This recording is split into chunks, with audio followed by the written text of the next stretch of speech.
Hello students, कैसे हैं आप लोग। आज हम पढ़ेंगे क्लास 12th के लिए सत्य की जीत खंड का, जो कि आपके झांसी, बदायूं, प्रतापगढ़, रामपुर, पीलीभीत, लखनऊ, इटावा, बलिया, बिजनौर इन जिलों में पूछा जाएगा। मोस्ट इम्पॉर्टेंट क्वेश्चन है कि इसमें जो प्रमुख पात्र है या आप कह सकते हैं नायक द्रौपदी का चरित्र चित्रण मोस्ट इम्पॉर्टेंट है, पूछा ही जाता है।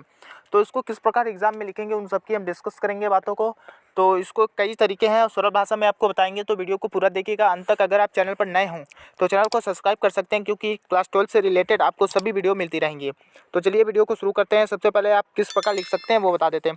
इसको दो प्रकार से लिख सकते हैं। सबसे पहले आप खंड काव्य, कि यहाँ पर लिखा है खंड काव्य, लेखक और नायक इस प्रकार लिख सकते हैं। जैसे खंड काव्य है सत्य की जीत, लेखक है इसके द्वारिका प्रसाद महेश्वरी, नायक है द्रौपदी। ठीक है, इस प्रकार भी लिख सकते हैं। अगर आप इस प्रकार नहीं लिखना चाहते हैं तो एक और तरीका है, आप लिख सकते हैं द्वारिका प्रसाद महेश्वरी कृत खंड काव्य सत्य की जीत की नायिका द्रौपदी हैं। कवि ने उसे महाभारत की द्रौपदी के समान सुकुमार निरीह रूप में प्रस्तुत न करके आत्मसम्मान से युक्त ओजस्वी सशक्त व वीरांगना के रूप में चित्रित किया है। द्रौपदी के चारित्रिक विशेषताएं इस प्रकार हैं। इस प्रकार आप लिख सकते हैं, या तो आप ये लिख सकते हैं या आप नीचे वाला लिख सकते हैं। सरल वैसे आपको ये वाला पड़ेगा, ऊपर वाला जो मैंने बताया था कि लिख सकते हैं आप, जैसे खंड काव्य वगैरह, ये आपको सरल पड़ेगा। इतना लिख दीजिएगा, खंड काव्य, लेखक, नायक। ठीक है, नीचे वाला लिखना चाहे आप लिख सकते हैं, अगर आपने पहले से पढ़ा हो कहीं तो। उसके बाद आप हेडिंग वाइज लिखेंगे इसको। सबसे मेन पॉइंट यही है कि हेडिंग वाइज लिखना है आपको, और जितना अच्छा लिख पाएँ आप उतना अच्छा होगा। आप राइटिंग अगर नहीं अच्छी है तो साफ लिखिएगा, दूर दूर लिखिएगा, साफ लिखिएगा, ताकि एग्जामिनर को समझ में आए। तो सबसे पहले हेडिंग डालेंगे आप स्वाभिमानिनी। द्रौपदी स्वाभिमानिनी है, वह अपमान सहन नहीं कर सकती। वह अपना अपमान नारी जाति का अपमान समझती है। वह नारी के स्वाभिमान को ठेस पहुंचाने वाली किसी भी बात को स्वीकार नहीं कर सकती। सत्य की जीत की द्रौपदी महाभारत की द्रौपदी से बिल्कुल अलग है। वह असहाय अबला नहीं है, वह अन्याय और अधर्मी पुरुषों से संघर्ष करने वाली है। उसके बाद सेकेंड हेडिंग डालेंगे आप निर्भीक एवं साहसी। उसमें आप क्या लिखेंगे ये देख लेते हैं। द्रौपदी निर्भीक एवं साहसी है। दुशासन द्रौपदी के बाल खींचकर उसे भरी सभा में ले जाता है और अपमानित करना चाहता है। तब द्रौपदी बड़े साहस एवं निर्भीकता के साथ दुशासन का निर्लज्ज और पापी कहकर पुकारती है। उसके बाद आप थर्ड हेडिंग डालेंगे विवेकशील।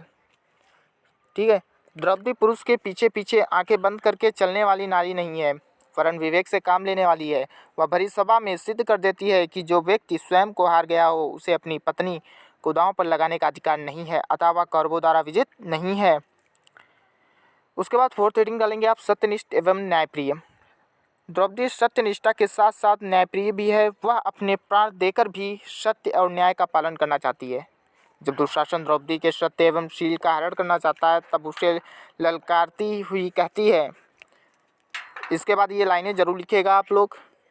न्याय में रहा मुझे विश्वास, सत्य में शक्ति अनंत महान मानती आई हूँ मैं सतत, सत्य ही ईश्वर भगवान। फिर से रिपीट कर देते हैं एक बार। न्याय में रहा मुझे विश्वास, सत्य में शक्ति अनंत महान मानती आई हूँ मैं सतत, सत्य ही ईश्वर भगवान।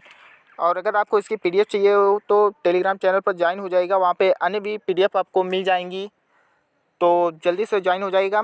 अन्य जीवन परिचय भी पढ़ाए हमने अच्छी तरीके से, वहाँ से आप पीडीएफ ले सकते हैं। फिफ्थ हेडिंग डालेंगे आप वीरांगना। ठीक है, द्रौपदी विवश होकर पुरुष को क्षमा कर देने वाली असहाय और अबला नारी नहीं है, वह चुनौती देकर दंड से कटिबद्ध वीरांगना है।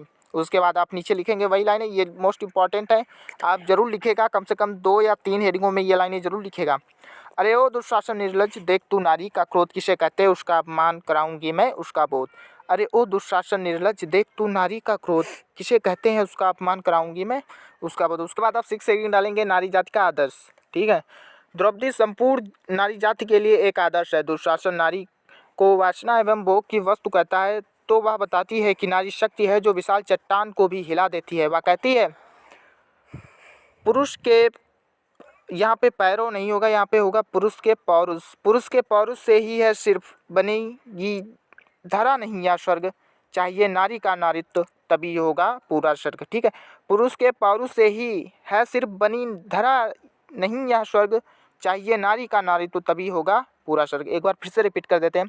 पुरुष के पौरुष से ही है सिर्फ बनी धरा नहीं या स्वर्ग, चाहिए नारी का नारित्व तभी होगा पूरा स्वर्ग।